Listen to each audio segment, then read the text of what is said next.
So you made the big move to drip irrigation. Smart move. It's now time to schedule your irrigation. Looks like a big deal?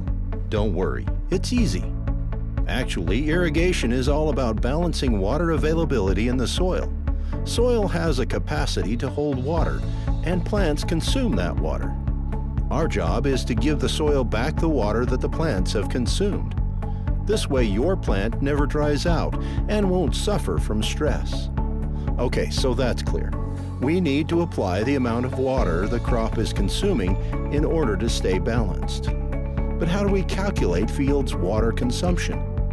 The water consumption of a field is called evapotranspiration, or ET for short.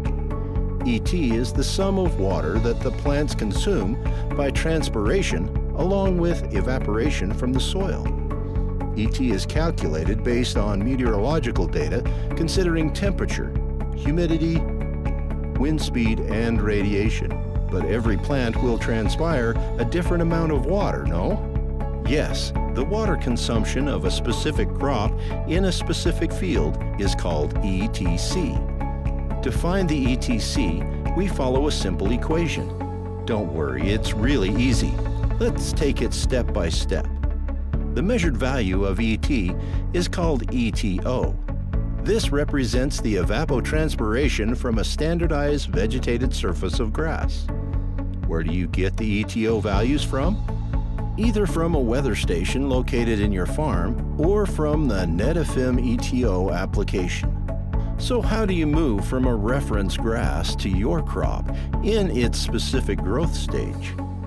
Each crop in every growth stage has a factor called KC. The crop factor represents the properties of the crop. So we simply multiply the ETO by the crop factor. How do you find out a crop's KC? Simple.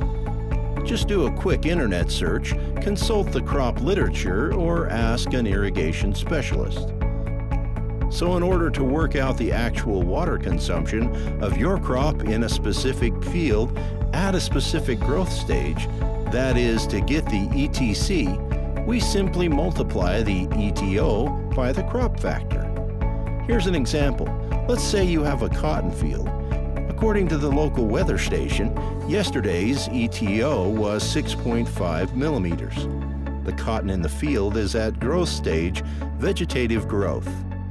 And according to the KC values, your KC is 0.2. Now we do the math. An ETO of 6.5 millimeters multiplied by a factor of 0.2 equals 1.3 millimeters. And that's your cotton field's actual water consumption for yesterday. This means your field needs 1.3 millimeters or 13 cubic meters per hectare for its optimal water balance. ETC is a dynamic value because the ETO changes daily according to the weather, and the KC changes periodically according to the crop growth stage. Now, what happens if you're not irrigating daily? In this case, you need to sum the ETC of the days since your last irrigation event. The sum is the amount you'll need to irrigate. Now you know more about precision irrigation. It's time to irrigate.